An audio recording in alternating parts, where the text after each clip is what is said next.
Discover solutions to issues that affect your family and professional life with practical information to help you get past life's adversities. Take a proactive approach to power up your life with Rosalie's expert resources. Happy New Year! Did you know New Year's resolution traditions began with ancient Babylonians who started off the new year by giving back things they borrowed and paying off their debts. In today's society, popular resolutions include to improve our mental and physical health and choose a career to obtain financial freedom. The same goals American Native Indians wanted over 100 years ago. And according to the American Oil and Gas Society, Florida's first unsuccessful attempt to find commercial oil reserves began in 1901 in Pensacola area. Joining us today to help us better understand how to reduce foreign oil and gas dependency and improve our financial freedom is American Indian Chief Tex Red-Tipped Arrow Hall and Chris Faulkner, CEO of Breitling Energy Companies. Good morning, gentlemen. Good morning. Good morning. Chief, tell us how the history of American Indian was raised from poverty to financial freedom. When Lewis and Clark came in 1804, President Jefferson knew we had a huge trade network. And so we had Knife River flint, and so our flint we traded, and we had corn, we had crops, and we traded with all the fur trading posts. And so our economy was strong, and then of course when the reservation period came and later on, the government destroyed our economy. And so they put us on bad lands in North Dakota, and now they discovered oil on these bad lands, so our economy is now growing strong again. Chris, as an oil and gas expert, what plans do you have to achieve your goals to bring domestic oil to the American consumer and Native Indian? What we found is that in the last year alone, America has increased its domestic energy production by 20%, producing now 7.5 million barrels of oil. If that continues here in America, we could be bigger than Saudi Arabia as far as oil production goes by 2015. So that's a huge, huge improvement. And like the chairman was saying, these lands up here in North Dakota were once thought to be bad lands or barren lands or lands that no one wanted. And lo and behold, there could be as much as 15 or 20 billion barrels of oil beneath our feet here. So Chris, how is our economy going to benefit from energy fracking development? Well, look at some stats. So last year alone, the oil and gas industry paid $75 billion worth of tax revenue to state and cities across the United States and supported $285 billion worth of GDP and employed more than 10 million people. So the oil and gas industry is supporting the American economy. And if you think about this revolution that's taking place right now, it really started in 2008. At a very perfect time when the economic crash began. The oil and gas boom also began as a parallel. So this could not be more opportune for America. And I think what it's doing is it's putting America on the global energy stage and making our country more competitive at the same time. Chief, what kind of transformation has taken place in tribes that benefit from hydraulic fracking? Rose, we had oil, since the 50s, and just north of here, they first discovered it near Tioga. And then in the 80s, there was an oil boom, but there wasn't the horizontal drilling, and that's, and the fracking, that really is the game changer and is allowed to get the Bakken shale developed. And so when that happened in 2007, when they hit the first horizontal Bakken well near Parshall, which is on the northeastern side of the reservation, that changed the game for our tribe. And now we have 850 wells. Chris, it's no secret that the country is divided on the fracking. So what type of safety net do you have to protect our environment? The biggest complaint I think you see, or the concern or the misinformation that exists right now, is around water contamination. And what you find is folks do not understand the process and the procedure of hydraulic fracture stimulation. And as folks are watching this, they know if they've drilled a water well on their land, you don't drill a water well very deep beneath the surface. You drill maybe 400 or 500, 600 feet beneath the surface. Up here in the Bakken, for example, we're drilling 2 miles beneath the surface of the earth. So we're fracking very, very deep into the ground, nowhere near the water aquifer. But to make sure that we're protecting that, the permit for drilling requires that we set 3 layers of steel pipe. So a bigger piece of steel pipe, a medium-sized piece, and a small piece, enshrouded or encased in cement, and that protects the water aquifer as the well is being drilled and as a hydraulic fracture stimulation is occurring deep, deep beneath that water aquifer. And what national and global impact will result from this newfound energy? Well, the reality is that we spend $1 million every single minute bringing foreign oil into this country. Every barrel of oil we can bring out of the ground is one less barrel of oil we have to bring from the Middle East or Venezuela or other countries that don't consider America their friend. So the impact, I think, is astonishing. I don't think we've seen the full benefit of what's taking place. But imagine this, America now on the global energy stage being the biggest oil producer in the world ahead of Saudi Arabia. I think it changes the game. Energy security comes to the forefront. Doing energy for security deals no longer makes any kind of sense. I think China and the Middle East have to start to take note as to, what will this do to us protecting the Strait of Hormuz, the Strait of Malacca, where Chinese oil comes through on the seaborne waterways. Those type of things now have to be reconsidered. So our Navy is no longer for sale. If American oil now can be produced at a level of 10.5 million barrels a day, we're the biggest oil producer in the world. It's a huge benefit for the country, and it's a massive benefit for the folks up here in North Dakota and these tribes. Gentlemen, where can we learn more? Well, you can go to our website at Breitling, BREITLING, oilandgas.com. And you can go to our website, MHANation.com. Chief and Chris, thank you so much for joining us this morning and giving us a very interesting insight on fracking and oil development for financial freedom in this U.S. Thank you.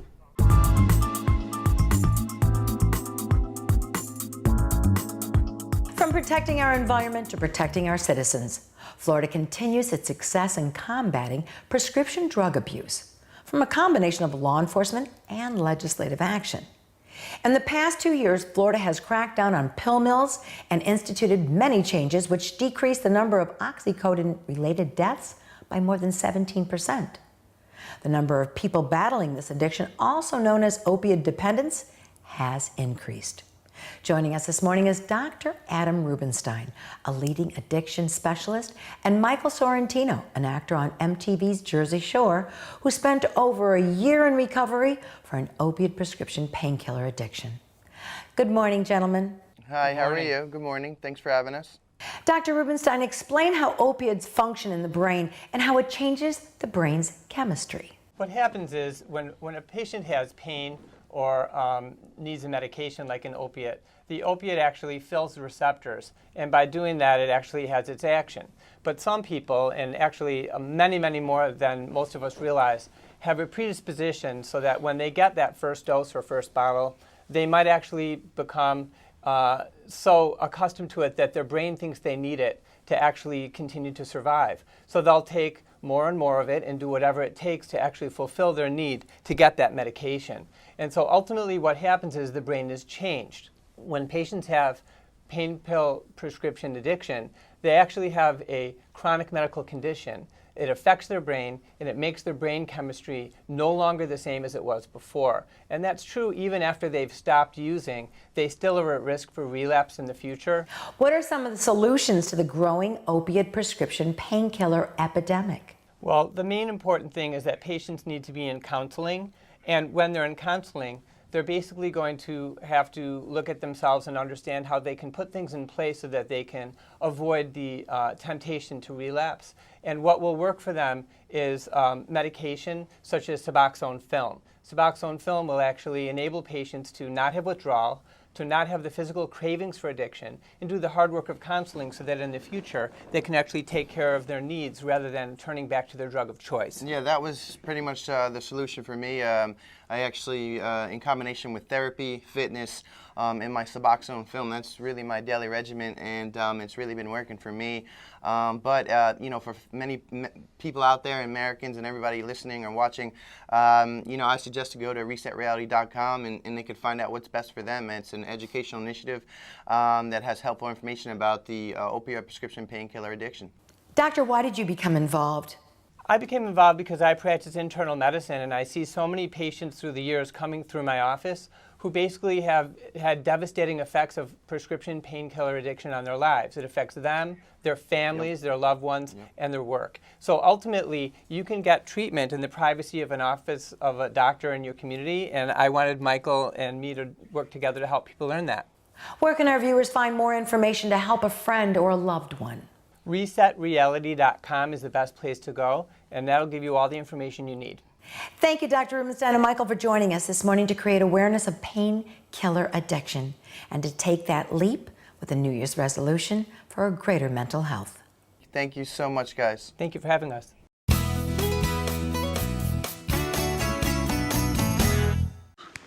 Look at me. Hey. Raymond, look at Mommy. Maybe the light hurts his eyes. Maybe she's just not hungry. Maybe he can't hear us. Maybe we're not stimulating him enough. Maybe it's a phase.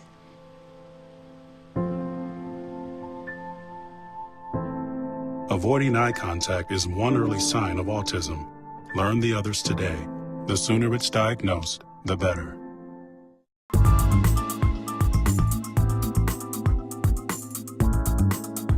Protecting our lungs can save our lives.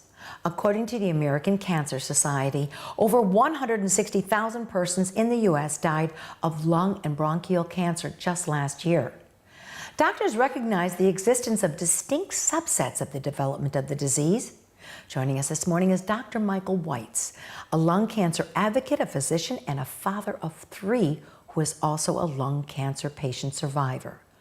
Also joining us is Dr. David CARBONE, a lung cancer specialist who is committed to finding a cure by supporting research to better understand the underlying biology of cancer. Good morning, gentlemen. Good morning. Good morning, Rose. Dr. CARBONE, how does a person know if they're a candidate for molecular testing? Well, years ago, we treated all lung cancer the same, but now it's very clear that everybody's lung cancer has a different genetic makeup, and we now sequence, or should sequence, the DNA of every patient's tumor in order to find specific targets for therapy. Dr. WEITZ, tell us about your journey as a physician and patient with lung cancer and your experience with molecular testing. Yes, as a physician, actually I knew very little about lung cancer. I didn't know any of the statistics. I didn't know it was the #1 cancer killer. It's 220,000 people a year are afflicted, and 160,000 of them will die in the United States. As an emergency physician, I discovered that I had a discomfort in my chest, and I went ahead and I got an x-ray from my doctor, and then after that I got a CAT scan, and they discovered something on my chest, and I had my biopsy through bronchoscopy, but there was not enough tissue, so I had another biopsy, I had chemotherapy, I had radiation, and then eventually I had my whole left lung removed. I was good for a couple of years, and then what ended up happening was I developed metastasis to my vertebrae, my spine, and my brain. And in my brain it was too numerous to count. Well, that was pretty bleak moments at that time, because only 2% of patients who have brain mets will survive 1 year. So I did the whole brain radiation, and for the leftovers I had stereotactic radiation. Miraculously, at the end of all that, 4 years ago, I had my tissue tested for a targeted mutation. It was an ALK mutation, and I've discovered that mutation, was treated for that mutation, and I've been a survivor now on this targeted therapy for 4 years. Dr. CARBONE, with your work, are you looking forward to more survivor stories? Absolutely. We're seeing more and more of these patients. He's had a 7-year cancer journey. The average lung cancer patient without these targeted mutations lives only 10 to 12 months. Where can our viewers find more information on molecular testing for lung cancer? Yes, certainly advocacy groups. I'm involved with Lung Cancer Foundation of America. I think that's a great resource. There's a website, lcfamerica.org, and a lot of valuable information, and you can develop contacts with the leading lung cancer experts in the country and hear other patients' stories and see that there is hope for lung cancer patients. Thank you both for joining us this morning and bringing awareness of the new testing for lung cancer to save lives. Thank you. Thank you, Rose.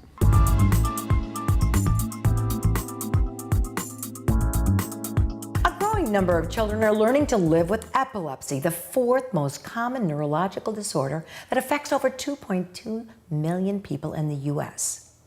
Though an Institute of Medicine report on epilepsy revealed the lack of public awareness creates misconceptions and misinformation about the disease.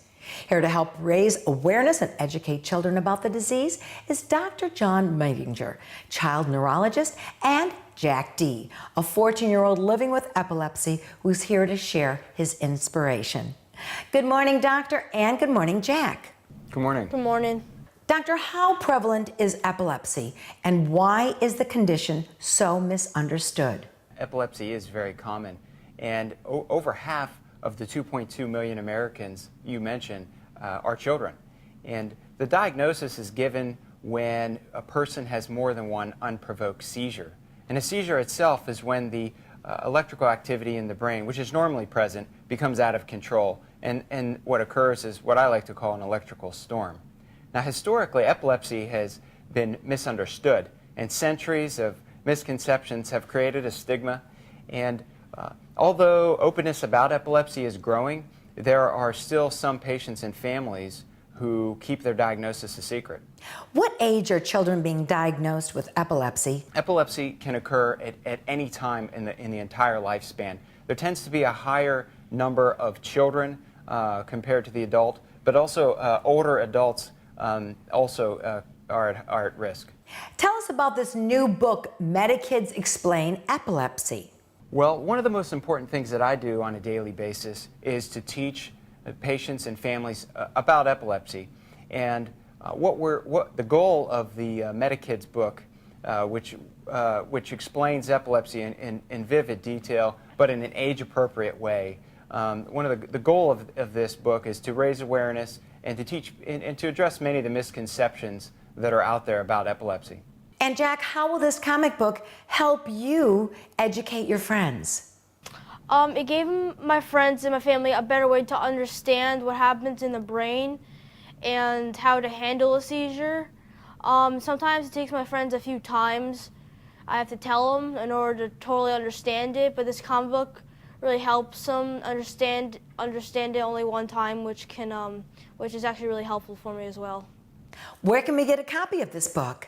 Anybody can get a copy of the book. I would recommend that they go to www.aciepilepsy.com to get a free copy of the book. It's available to everybody. Thank you, Doctor and Jack, for joining us this morning and helping us create awareness on living with epilepsy. Thank you. Thank you. You too.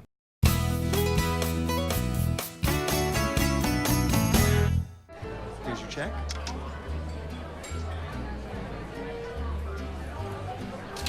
Oh, you got it. You know, since I got rid of my car, I really enjoy walking. Okay. God, no. Getting pulled over for buzz driving could cost you around $10,000 in fines, legal fees, and increased insurance rates. Oh, you're home early. You live with your mom? That'll set your game back a few years. Buzzed, busted, and broke. Because buzz driving is drunk driving. The average text takes your eyes off the road for nearly 5 seconds. At highway speeds, that's enough time to travel the length of a football field. Stop the texts, stop the wrecks. Aphrodite Jones is a crime reporter, a TV personality, and a best-selling author of 8 true crime books who deals with a variety of real-life crimes and cold cases. Aphrodite joins us this morning to share her passion to uncover a clue that leads her to solve the crime. Good morning, Aphrodite. Good morning. How are you? Thanks for having me. Wow, you lead a very stressful life and have to take all these cases home and live with them 24/7. That has to be tremendously difficult. It is hard, Rosalie, and I think one of the things people don't know about me is that I lost my parents when I was very young. And so because of that, I actually felt lost as a child, and ultimately found my calling in helping other victims who also feel lost when they find themselves in the midst of what is seemingly a very unnatural situation, clearly, having lost somebody to a murder, to a horrible, violent situation. And so I really empathize with victims, I think, more than anyone realizes. And hopefully it's something that people see when they watch my show. And when the cases are closed, the families never heal. Well, yeah, that's the thing. Just because a case is closed doesn't mean that there's closure for any family. In fact, every victim I've ever talked to says there is no such thing as closure. The only time there's any kind of, quote, closure is just if justice is served. And in particular, for example, one of the stories that is coming up in my season this year is a Fort Lauderdale-based unsolved murder that was solved many, many years later by a cold case investigator who was dogged in the pursuit of justice and was able to ultimately, find out what happened and, actually solve a very old cold case where the body was buried in what was a swamp, and later a Walmart was built over that body. So frankly, the chances that the remains would have been found and that story in Fort Lauderdale would have been solved would have been slim to none had it not been for the dedication of the particular detectives on that case. But also the family of the victim oftentimes plays a part in fighting for justice. And what I notice is that once a story or a crime is close to being solved, now the family doesn't know what to do with themselves because they're left with that undeniable grief and emptiness that can never be filled.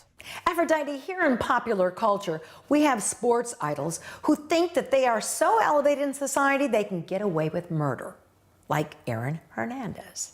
Well, it's a great point that you bring up. How do you look differently at people who we look at as superstars and people who seem to be above the law?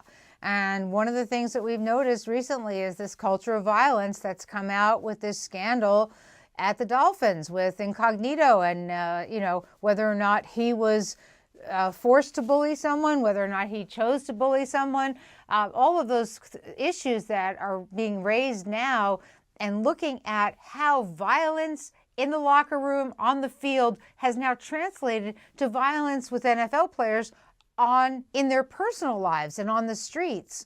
And, I think when you ask me about Hernandez, let's face it, this guy isn't only going to stand trial for a first-degree murder charge, but he's also being looked at as the chief suspect in a double homicide in 2012. So there are serious problems with what's the mentality of this violent persona that people like to portray in the NFL. And then there is the other side of the coin, which is Steve McNair, the NFL quarterback from the Tennessee Titans, who was murdered in cold blood.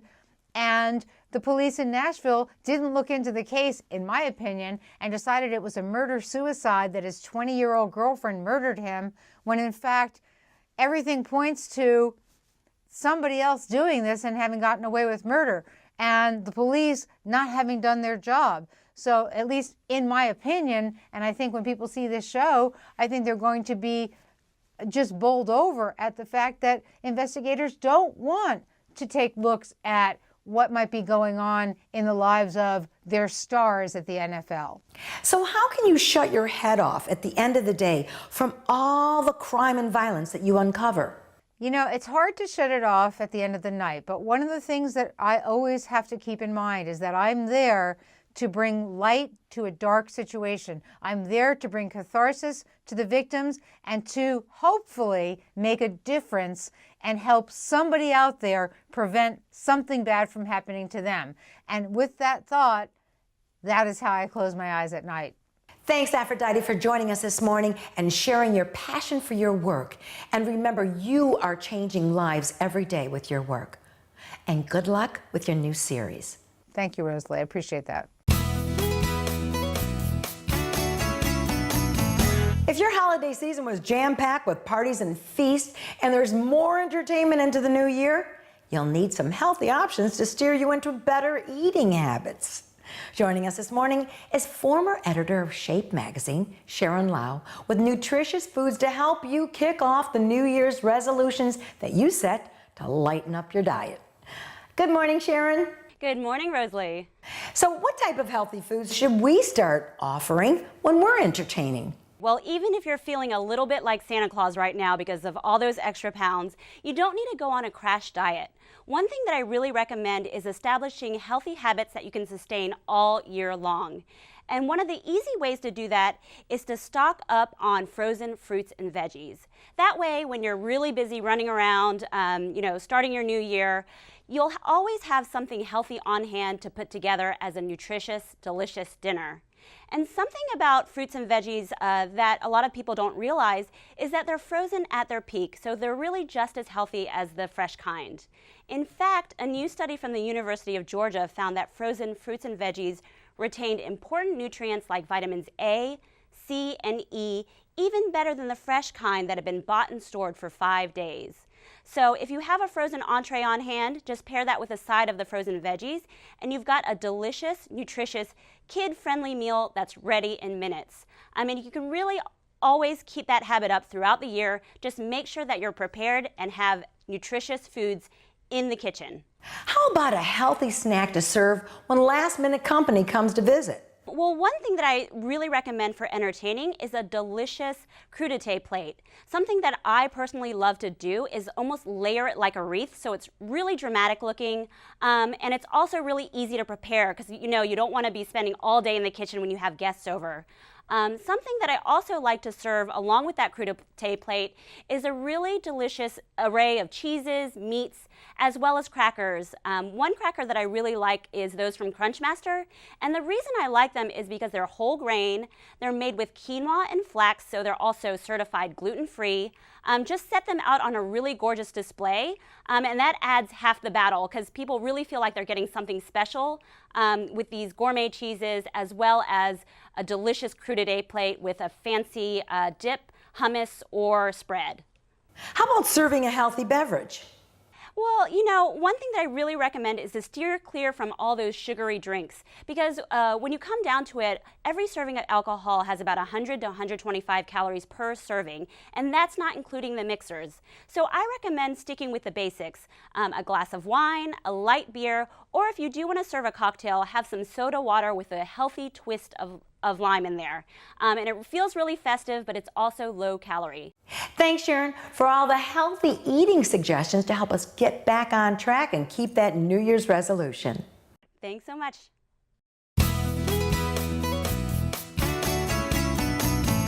A new year can offer a fresh beginning and hopes of resolving some of last year's economic and health challenges. We all have something we'd like to change this year, but following through can be difficult. Share with us what your New Year's resolution is at facebook.com/Rosalie Show or visit us on our new website, rosaliearchershow.com. And have a happy, healthy, and prosperous new year.